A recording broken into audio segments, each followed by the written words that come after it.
It's a very good morning. Welcome to Asake Online. My name is Zenzelen Devele, and this is the Breakfast Club. Once in a while, or almost every week, we bring you interviews with former members of the ZIPRA. These could be people who were soldiers, people who were in the intelligence, people who were leaders, to try and understand the history, because over the years, a lot has been said. Some of the stories are not true, some are true, but also you realize that it is very difficult to get books and that talk a lot about the history of ZIPRA. Therefore, a lot of young people don't really know much about ZIPRA. But the role or the duty of telling these stories is a very difficult one, because this is almost like 40 years or so, 42 years or 43 years after independence, and the narratives change. Everyone becomes a hero, and many stories get to be told in different ways. So it is always important that we talk to different people to find out what happened, to try and understand from all angles, and the balancing act is not easy. One of the organizations that were very active in ZIPRA was the National Security Order, known as NSO. There have been so many stories and so many controversies around the NSO. Some people in ZIPRA accuse them as the people who, disturbed the struggle. Others say they spied on them. And there are so many things that have been said about the NSO. And in the last weeks, we have been trying to talk to NSO members to understand their role, how they saw themselves, and their response to some of these allegations. And today in the program, we'll be talking to Zephania Moyo. Some know him as Jaconia. That was his name that he used in the liberation struggle. He was part of the NSO. And the interesting history about Dubabu Moyo is that before he joined the liberation struggle, he had served as a police officer in the Rhodesian Police. So he joined not just as a recruit, but someone who was already been trained. So how was he viewed by some of the ZIPRA guys? Was he seen as a spy? What was his relationship with ZIPRA leadership and the ZIPRA commanders? Tell us the day. What made you decide to want to join the liberation struggle? Well, mine is a little bit a long story and complicated. I joined the Smith regime in 1969, trained in Tomlinson Depot. After 10 months, I was deployed at Mbembes. That was my first district station. So you were a police officer? A police officer. Yeah.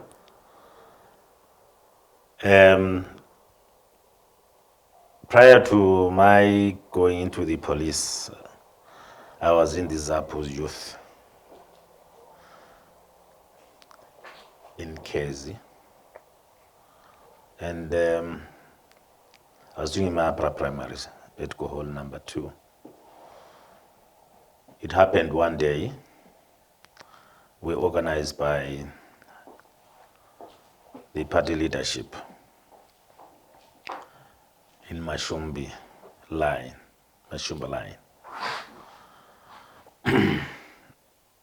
Because as we are aware, I think early 60s to 66, because that's where I was. The party was really vibrant in that area. And I was in one of those guys who were in the senior soccer team. So with teachers like Duncan Lodlo and Elos Smela. I've forgotten his first name. Martin, I think he was Martin Smell. So we organized to block the visiting a special team from the Ministry of Information, Rhodesian Ministry of Information, where they were moving around showing films about the chiefs, visiting the Queen. So we were actually organized to attack, that vehicle or that bioscope. They came in the evening around 7. Then we protested, but they just wanted, to go ahead, and then we attacked them. We were in 3 groups. One was at the school, one was in the Mikli because it was off the Kezi Sign Road. So we stoned the vehicle. We're trying to avoid it, not to go to Kezi because Kezi was nearer than Sign, forcing them that they should push them to Sign so that we can disperse. So we stoned the vehicle. It overturned. The occupants, actually, they were injured. Actually, they had left some of their equipment at the school. The following day, the police came to do investigations. We were all arrested. We were taken to Kezi police station. Lucky, it was at 9 night. Few people recognized me. Some of the guys were taken as far as up to Kwanda for interrogation. Likely were juveniles. We were assisted by Reverend Griffiths. He's the one who said these are juveniles, they have to be released. And likely were released, and we continued with our education, but under strictly, monitoring by the police. After completing my standard 6, I came into Bulawayo and started looking for employment because I grew up without a father because my father died when I was very young. So my mother is the one who cared for me, my primary up to standard 6. So there wasn't enough money for me to continue, with my education. I did a little bit of correspondence up to Form 2. Then again, I failed to continue because of the issue of funding. Then at one time, I went and worked in the veterinary services in Wangi. That was during the 1967, the Wangi campaign. So I was influenced, to join, the liberation movement at that time. But it wasn't easy because at that time, the recruitment was secretly done. At a later stage, I decided, okay, let me join the security services. At that time, I decided to join the police. I went to Harare, where I forwarded. I went for actually I made an application, and then I was called to Harare for my interview at Zipra. Then I had to come back to Bulawayo, and I remained for 3 months when they were vetting, trying to find out what character I was and so forth and so forth. But in all my documents, I had to try and avoid that I was it ended Gohole. So I was accepted in the police in end of 1969, no, mid 69, and then did my training at Zipra. After finishing, as I rightly say, I was deployed in Bembesi. Luckily in Bembesi again, I don't know whether it was because they thought most probably I could do better in an underground, work. At the present moment, the department is called Peace, but at that time it was called Ground Coverage. So again, it was another chance, to continue working with the politicians.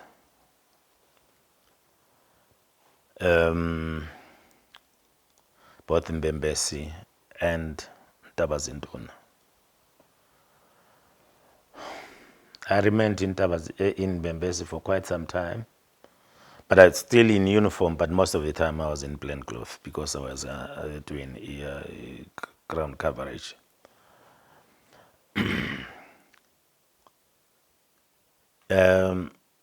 Officers were actually selected to do ground coverage. They normally reported, to the member in charge of the station.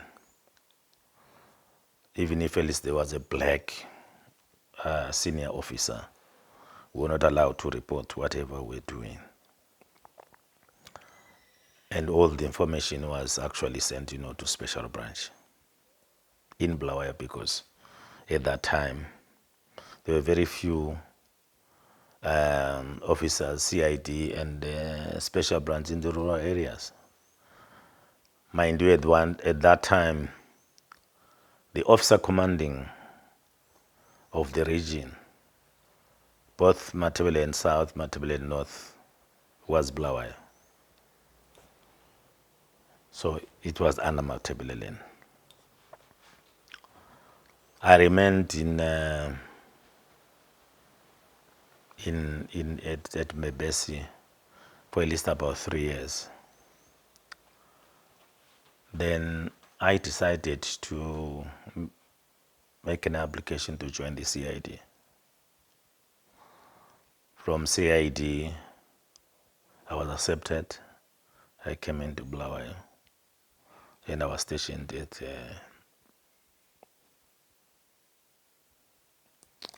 Blawayo Central in Hillside. Now, I was no longer doing the ground coverage. I was now in stores, in law and order, in other departments, because from time to time you could be assigned, to do other duties in another department, but still under CID. In 1970, early 77, the struggle was getting hotter. A number of people who were in CID from time to time were now attached, to special branch to be deployed in the operational areas. My area where I was deployed was in Ngundu, working with the SAS, responsible for escorting the convoy from Bayet Bridge to Harare. So our responsibility was to take the convoy on a helicopter from Bubwe River, Bubi River, Yes. right up to Ngomaure and then back, and then the Masvingo guys up to Beatrice and up to Harare. So one day, when we were coming back, from our Ngundu, our Ngomahuru, 10 off, we were flying back to the base. There was a small village. I could see that there was an old man and his wife. I think they were preparing their early breakfast, tea, whatever. So the young pilots decided to hover, and then they landed in a small field. They ran into where the old man and the woman were seated. They started asking them about where are the cuckoos, where they play the kandangas, and started kicking them around. So before we got into the helicopter, I said, "But you guys, why are you beating these elderly people?" They said, "If you see us joining, they're beating these bloody blacks, you should join us." I said, "Look here, guys, I am also black. It's wrong to think that even the security forces are fighting against a black person. Because as far as I'm concerned, if you join any security organization, whether army and police, you actually serve the government of the day. We salute the flag, not any individual." That's why you find that whenever the governments change, the police and the army remain. And after realizing that there was racism, actually we took over, we landed after for about 7 kilometers, we landed in Ngundu. They reported me to the senior officer, a guy from Harare who was a section officer, Queen. Well, as a white person, he was hard on me. He started, trying to dress me down. I said, look here. I didn't know that coming here, we're coming to harass innocent people, elderly people for that matter, unless if at least they were youngsters whom we were roaming around, then we could suspect that they were doing something. Even the place where we landed, these guys, they never even told me. It was a dangerous place. We could have been killed. They had no right to land in that spot. But still, the guy was not satisfied. He found the officer commanding Commissioner Webb here in Bulawayo. But the guys, even in Bulawayo, they knew very well that I was a short-tempered officer. I could do my job very well, but I've got temper. Then he says, you guys, if you have started to fight with that of detective, can you allow him to come back to Bulawayo? They tried to assign me to do the office duty, the night duties. I said, you guys, I've never done any night duties, but I thought they wanted to shoot me. So I said, I will remain in my pill blocks, these underground, shelters, up to the following day. The following day, I prepared my kit bag, my belongings, got into the truck to Saraguru, then Saraguru Blend Bulawayo. From that particular night, I then decided that now I think I have to leave the police force because these guys are racist. Having been actually monitoring the way they were behaving, even before we went out into the operational areas, they could use a vehicle. When it's dirty, as a black person, you are supposed to clean it. I said, no, I don't want to clean any vehicle which hasn't been driven. By that time, I had a license. I had my cycle, which at least I was using, to do my patrols, making investigations all over the cities, the city of Bulawayo. So then I made my mind that I should leave. Went back into Mzilikazi, where I used to stay, Red Rose Camp. Then the following day, I went to the office. And then immediately I had made my decision to leave the police. I took a resignation form and applied that I was no longer interested in the police. They tried to persuade me. They tried to use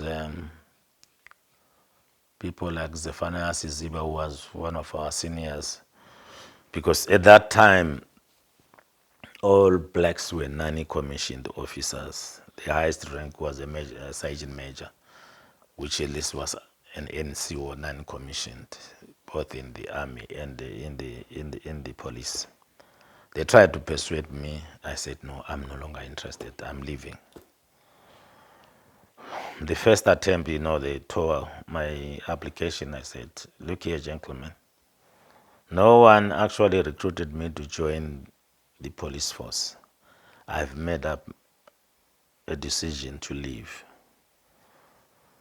Where the other guy said, do you want to go and join the terrorists? I said, I want to go back to the civilian life where I came from in Cholocho.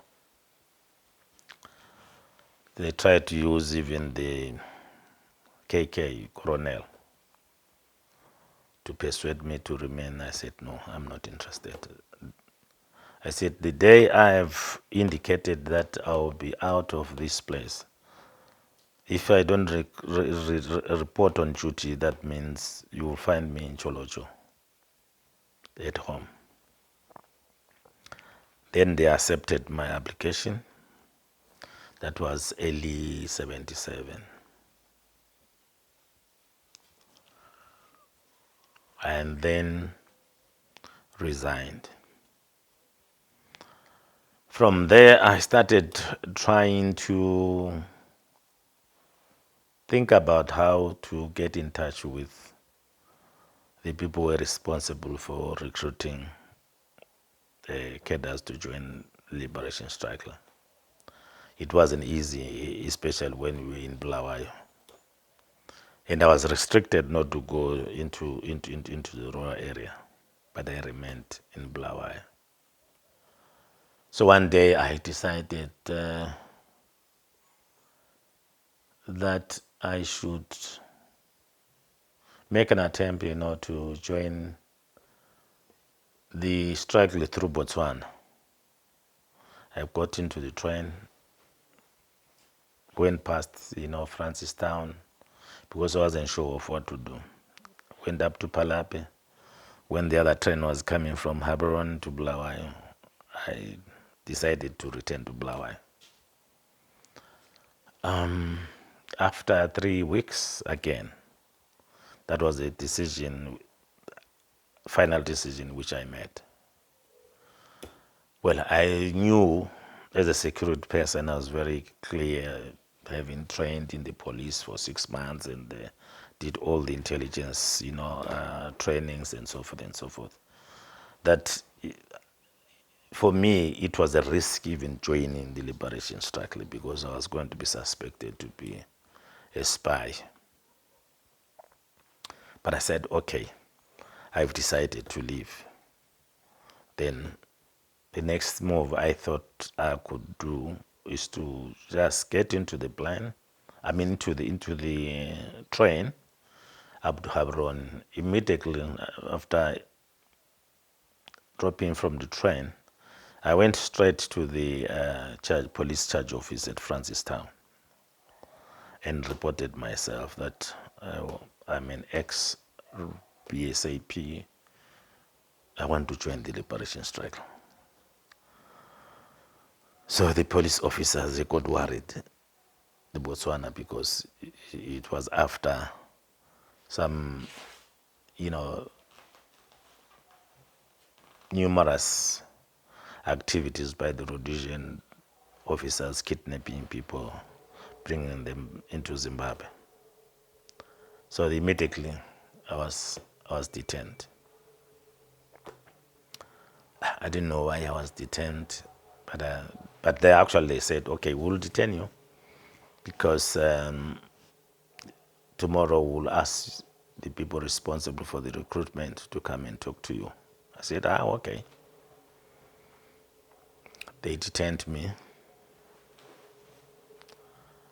In the cells, I met Mr. Dube, I forgot his name, and the other guy was in Lovo. Lovo came from Bambatsi.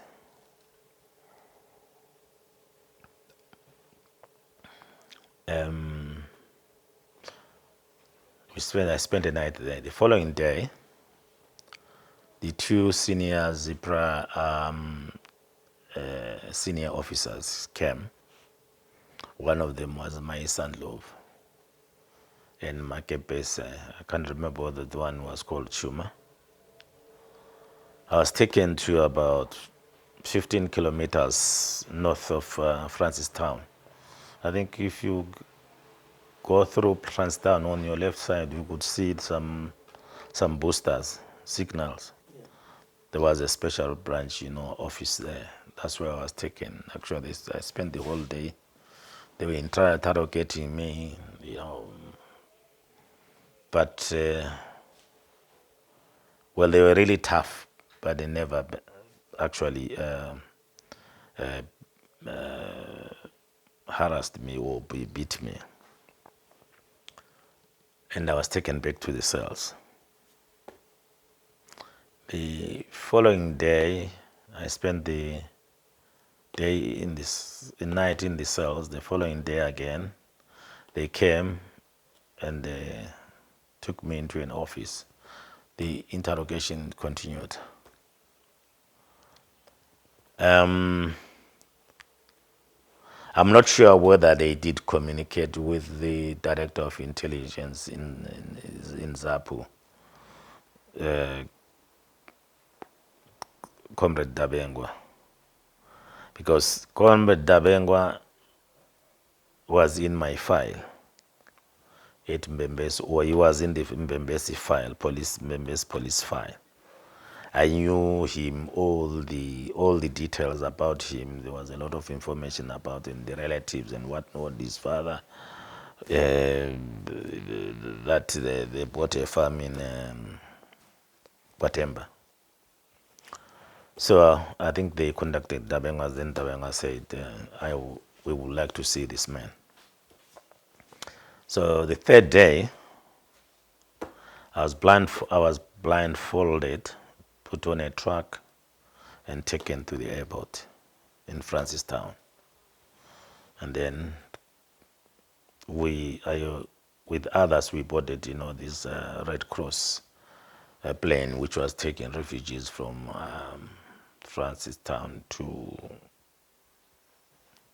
Lusaka. From Lusaka, we were driven to Nampundu. I thought at that time, okay, I've already joined the strike list, so most probably we're going to a military academy to do further training and this and that. Little did I know that we're going into the bush. Got into the truck, which at least had the canvas at the back from the airport, to Lusaka city, and then we thought we're about to get into Lusaka, then straight, then Lusaka West. Then we could see the lights now behind, right into the bush, up until on the Mumba Road, up until we turned left, to Nampundu. While I was in Nampundu, there were a few guys. I later discovered that those were the guys who were trained in intelligence, but not in reconnaissance and military intelligence. But they were seconded, to. At that time, I think now the department was called the Public Relations Affairs Office, which was led by Dumiso himself. I spent a day in Nampundu. The next day, I was told that I was wanted in Lusaka. Some guys came, a vehicle came and picked me because they said Dabeng wanted to see me. I was taken to Zimbabwe House and waited for less than 15 minutes. I think they phoned him. Then Dabeng came. When he came, I'd never seen him, physical, but because I had seen him on the pictures, I could see him as he was coming, and I was seated down under a tree. So he came straight to me. They gave him a chair,